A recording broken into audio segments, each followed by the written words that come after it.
Segala kemuliaan hanyalah bagi Tuhan, karena kasih setianya yang tidak pernah berkesudahan dalam kehidupan kita.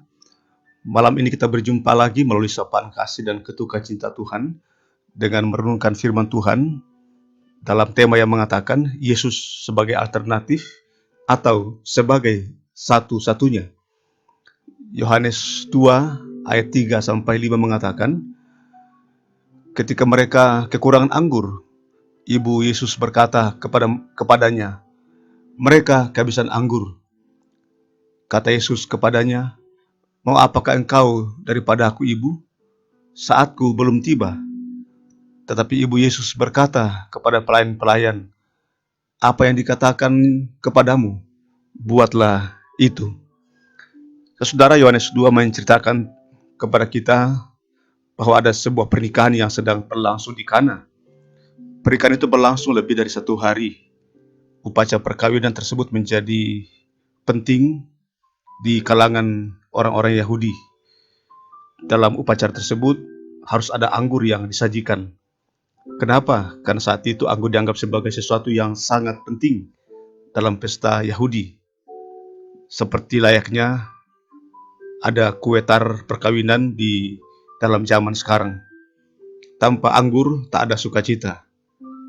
Bukannya ingin mabuk-mabukan, tetapi anggur merupakan minuman yang penting bagi orang Timur Tengah. Dalam kehidupan sehari-hari pun, persediaan anggur harus selalu ada. Karena itu, jika dalam pesta pernikahan, kehabisan anggur itu adalah penghinaan yang tak terhingga bagi kedua mempelai. Saudara, dalam pesta tersebut, anggur yang mereka miliki itu habis. Itu artinya pernikahan yang penuh sukacita itu akan menjadi penghinaan. Pesta pernikahan yang diwarnai kebahagiaan akan berubah, akan menjadi rusak. Maria Ibu Yesus yang melihat masalah tersebut, apa yang dia lakukan? Ia datang kepada Yesus. Ia mencari Yesus pada waktu itu. Maria belum tahu bahwa Yesus dapat melakukan mujizat. Kenapa? Karena perkawinan di Kana merupakan tempat pertama Yesus melakukan mujizat. Satu-satunya bukti iman Maria terjadi pada 30 tahun yang lalu. Ketika malaikat menghampiri dan berkata, anak yang kamu kandung disebut sebagai Immanuel. Maria beriman bahwa Yesus sungguh anak Allah yang sejati. Itu sebabnya Maria menghampiri Yesus ketika keluarga tersebut kehabisan anggur. Maria tidak mencari jalan yang lain. Bisakah dia pergi melapor kepada pemimpin pesta lalu menyelesaikan masalah tersebut? Bisa. Bisakah dia pergi ke toko yang menjual anggur untuk membeli? Sangat bisa. Tetapi Maria tidak memilih pilihan lain selain datang kepada Yesus. Saudara, bagaimana dengan kita? Ketika masalah datang, kepada siapakah kita datang pertama kali?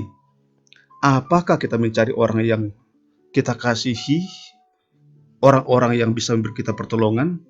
Bisa saja. Apakah kita mencari hamba-hamba Tuhan? Mencari konselor? Atau orang-orang lain yang bisa menolong kita? Bisa. Tapi pertanyaannya, di manakah kita menempatkan Tuhan?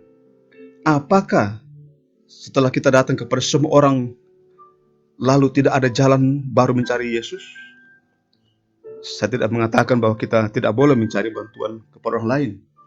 Problemnya adalah di urutan keberapakah kita menempatkan Yesus sebagai Tuhan? Sekali lagi, di urutan keberapakah kita menempatkan Yesus sebagai Tuhan, sebagai Raja, sebagai Juru Selamat dalam kehidupan kita? Kalau Dia memang adalah satu-satunya Tuhan dan Raja, kenapa kita mencari Dia justru setelah alternatif lain tidak dapat kita jalankan atau tidak dapat menolong kita? Saudara, mari kita bersama-sama mengandalkan Tuhan. Sudah cukup lama kebiasaan-kebiasaan manusia mengandalkan kekuatan sendiri.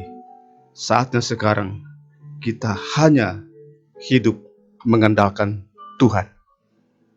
Mari kita berdoa. Terima kasih ya Tuhan, Engkau setiap hari hadir di tengah perjuangan kehidupan kami. Ada saat-saat di mana kami kekurangan. Ada saat-saat di mana kami tidak memiliki apa-apa. Di luar perkiraan kami, apa yang kami persiapkan di tengah jalan sesuatu itu menjadi habis. Dan pada saat ini kami diingatkan bahwa hanya kepada Yesus sajalah kami berserah, menjadikan Yesus sebagai yang pertama dan yang utama dalam kehidupan kami. Hari ini kami begitu lelah bekerja. Setelah bekerja di rumah, belajar di rumah, mempersiapkan pelajaran dari rumah di masa-masa pandemi COVID-19 ini. Segera ini kami akan beristirahat melalui tidur malam kami. Kasihanlah kami, terkhusus bagi orang tua kami yang dalam usia lanjut, dan bagi beberapa saudara kami yang sedang sakit, yang dirawat di rumah sakit. Berkatilah para medis yang merawatnya, para keluarga yang mendampinginya, terkhusus di masa-masa COVID-19 ini. Biarlah kami diberikan kekuatan menghadapinya, dan kiranya kami dijauhkan dari wabah ini dan disembuhkan bila sedang menghadapi pergumulan sakit penyakit ini. Bapa di sorga, malam ini kami menengadahkan tangan di hadapan-Mu, membuka hati kami untuk menerima berkat daripada Tuhan. Dan karena itu Bapa yang dikasih Tuhan, buka hati dan kehidupan saudara dan terima berkat dari Tuhan. Tuhan memberkati engkau dan melindungi engkau. Tuhan menyinari engkau dengan wajah-Nya dan memberi engkau kasih karunia. Tuhan menghadapkan wajah-Nya kepadamu dan memberi engkau damai sejahtera. Amin.